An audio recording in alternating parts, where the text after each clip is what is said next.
tidak bisa tidur karena bermain game larut malam.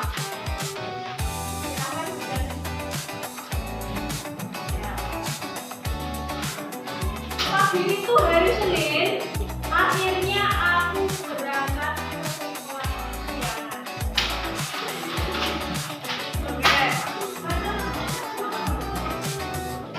Setelah berangkat, tiba-tiba di jalan motorku mogok.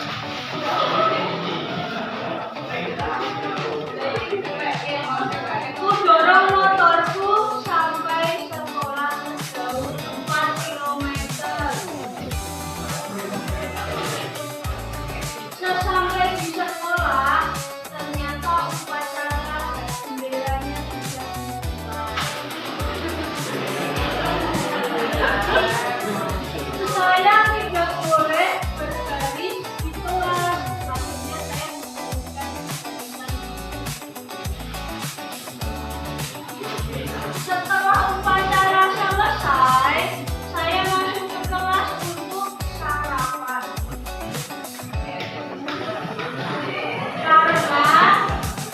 Karena pagi-pagi saya belum sempat sarapan. Saya masuk ke kelas lalu duduk mencoba untuk baik-baik. Setelah saya membuka tas, tiba-tiba bekal makanannya tertinggal di rumah.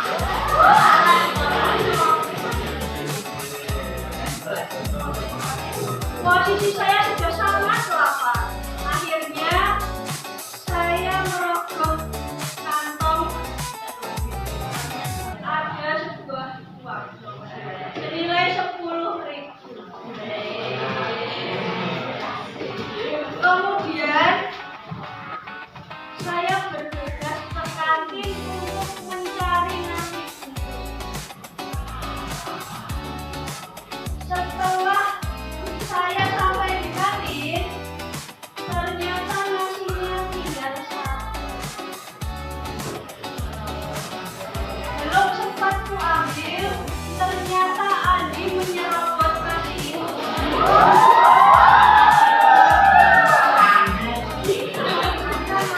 Karena saya sudah sangat lapar, akhirnya Andi saya tonjok. Kemudian saya kembali ke kelas. Beberapa saat kemudian saya dipanggil oleh guru BK. Kemudian saya ditanya kenapa saya menonjok ini. Setelah saya bercerita, kemudian saya mendengarkan cerita dari versi Andi. Ternyata Andi bercerita kalau dia tadi menyerobot makanannya karena dia lapar sekali. Ibunya sudah mengajari oknum di rumah sakit. Bapaknya bercerita dia belum makan dari kemarin sore. Jadi Andi terpaksa merebut makanannya. Oke, cerita selesai. Oke, anak-anak. Nah, setelah kalian mendengarkan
Oh ini nggak kelihatan, ini marah ya, yang nggak kelihatan ini marah, kecewa, takut itu menjadi satu. Nah, emosi adalah pola reaksi yang spontan. Apa yang telah kalian dengar tadi adalah reaksi spontan. Ini adalah peta emosi yang pasti kalian ketahui. Ketika ada peristiwa, kalian baru bisa merasakan saya ini berada di posisi apa sih? Apakah takut? Bangun kesiangan, takut telat, itu takut enggak? Takut. Kemudian marah, momen marahnya pas dorong motor, kemudian bekal jalan, kemudian pas mandinya di kasur. Jadi kita harus paham sekarang posisi kita itu ada di titik mana. Makanya setiap pembelajaran itu selalu menerapkan sudah seperti ini, enometer, senang, sedih, bahagia. Nah itu untuk apa? Untuk mengenali peta emosi yang ada di dalam diri kita. Ya, jangan-jangan waktu kalian merasa emosi marah, kalian tidak sadar kalau kalian sedang marah. Itu sangat berbahaya sekali. Kenapa sih kita harus paham peta emosi? Jadi biar bisa kita rasakan, kita amati perasaan kita itu sedang berada di titik yang mana. Nah ini seberapa?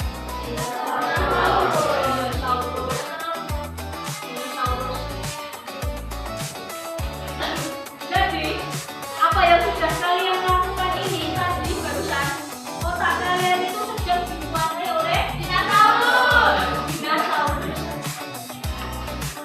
Tahu nggak kenapa? Karena ini bagian otak manusia itu ada neokortex. Neokortex ini untuk berpikir secara logika yang kanan. Kemudian ada limbik, itu empati. Dan yang terakhir adalah reptil.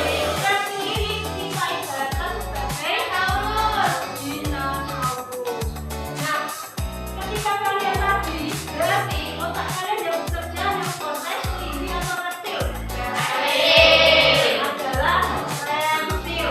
Contoh, ketika kalian ada yang tidak mokas, terus marah-marah, bendaharanya mulai-mulai yang ditagih mulai-mulai. Akhirnya padu nggak? Iya. Galang-galangan pusing. Itu adalah contoh otak sedang dikuasai oleh reptil. Nah ini ada seorang guru yang marah-marah, muridnya juga marah-marah. Nah ini akan terjadi perdebatan. Itulah sebabnya kita harus bisa mengendalikan emosi. Nanti kita belajar bareng-bareng dari orang yang sering marah-marah itu berarti otaknya sedang dikendalikan oleh dinosaurus. Kira-kira mau nggak seperti itu anak-anak? Nah, lalu bagaimana sih agar dinosaurus itu tidak menguasai pikiran kita? Yang A, emosi, tindakan, itu hasilnya negatif. Tapi kalau emosi, dia juga respon tindakan hasilnya positif.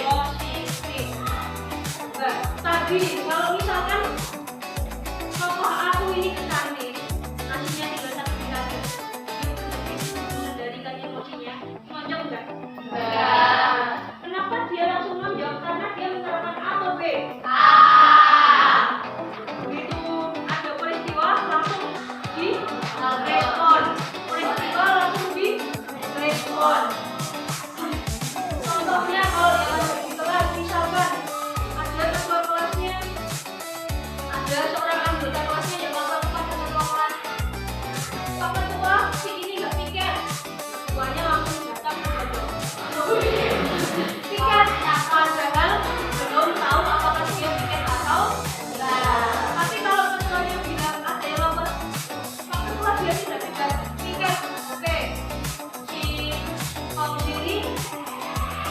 mengendalikan emosinya dengan menghitung. Sudah hitung sampai 10, nanti ada. Jadi ada otak kita untuk berpikir. Nanti kalau ini kita semua ada. Oleh karena itu anak-anak, setiap peristiwa itu kalian harus beri jeda. Apapun itu, misalkan kalian tiba-tiba pengen bolos, coba kalian berhenti sejenak. Berhenti sejenak, kalian pikir ulang, apakah pengen bolos beneran atau enggak? Tidak. Bagaimana cara kamu mengendalikan emosi tersebut? Nah, ini adalah roda pilihan. Ketika kalian tadi merasakan emosi marah atau emosi takut, silakan kalian boleh memilih rodanya. Apakah kalian memaafkan emosi yang ini memaafkan bukan yang membalas, atau kalian memilih kalau sudah marah memilih jalan-jalan, memilih kalau emosi benar-benar kobong, atau ada yang kalau emosi memilih family time, ngobrol di dalam rumah, ada kalau yang lagi emosi marah terus kirim pesan ke orang yang diemosikan. Ada juga cara mengendalikan dengan berhenti sejenak. Bisa jadi kalian berhenti menerima emosinya, nangis, kemudian nanti kita ada yang menghitung 1 sampai 10. Jadi ketika kita emosi sama sesuatu, terus kalian bersembunyi di balik tembok.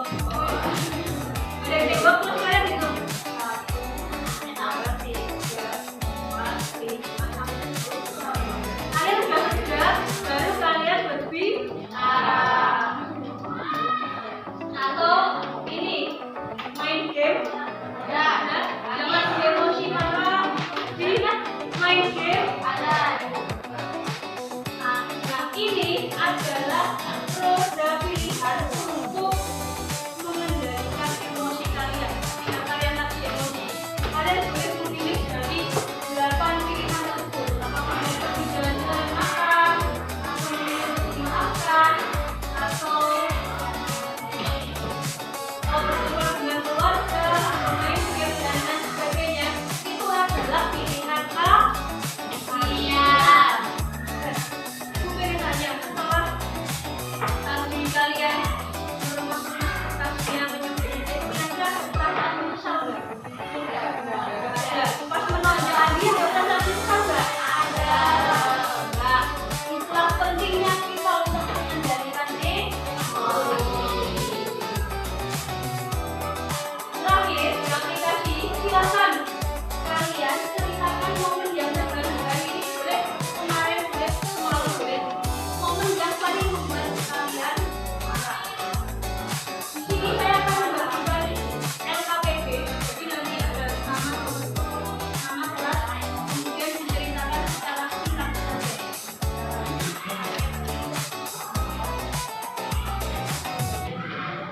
Emosi. Setelah tadi kalian sudah mengetahui bagaimana cara kita mengelola emosi, kenapa kok kita bisa emosi, karena ada pengendalian dari dinosaurus. Sekarang saatnya kalian untuk mencoba menceritakan peristiwa emosi marah yang terbaru.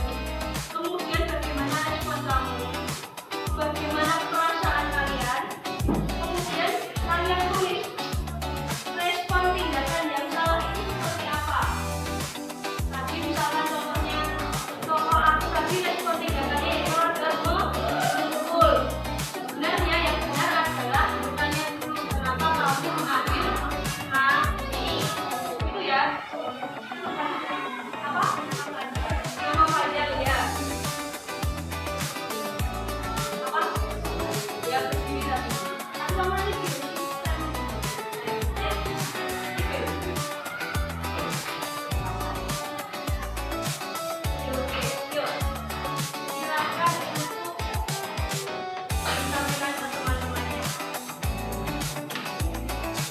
Iya.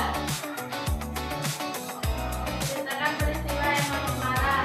Malam waktu voli, ada yang sok jago dan ngatur-ngatur, ngejelek-jelekin orang dan ngata-ngatain yang gak baik. Masih terlihat ya emosinya sampai hari ini. Ya. Terus, apa respon kamu waktu itu?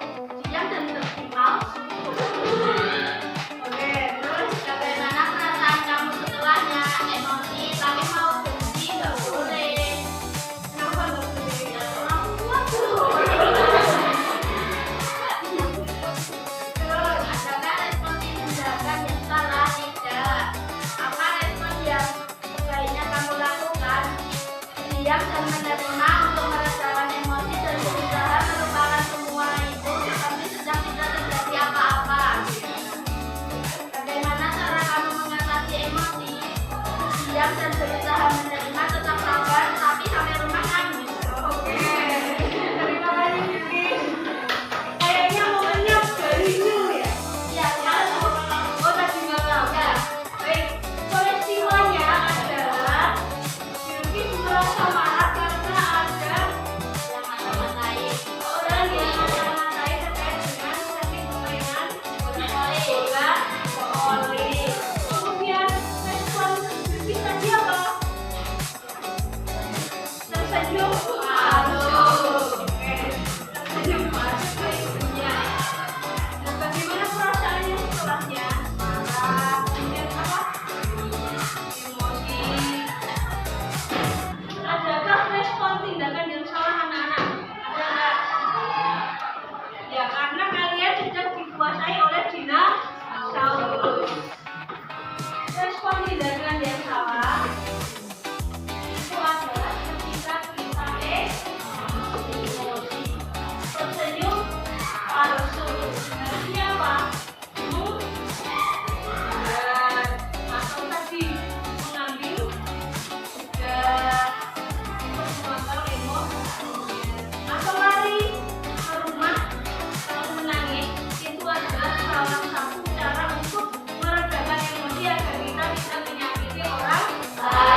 untuk diri sendiri. Misalkan Bibi tidak apa-apa, malam hari ini aku marah-marah, aku merasa jengkel dan tapi yang sangat baik marah Bibi nggak bisa kali, tidak apa-apa, aku merasa jengkel. Tapi lain kali aku harus bisa ya, jadi itu adalah salah satu cara agar kita merasa nyaman, aman, dan bisa mengendalikan emosi. Terakhir, mengelola emosi adalah investasi untuk kebahagiaan. Orang yang sering emosian, sering iri hati, itu hidupnya tidak akan merasa cukup dan bahagia. Mari kita tekan respon kita, nilai kita, agar kita tidak dikuasai oleh T-Rex atau dinosaurus. Nanti kalau ada teman-teman kelas yang suka marah-marah, silakan ditekan dinosaurusnya. Biar yang tumbuh adalah Bu. Ya, yang atas sendiri bibirnya sama Neo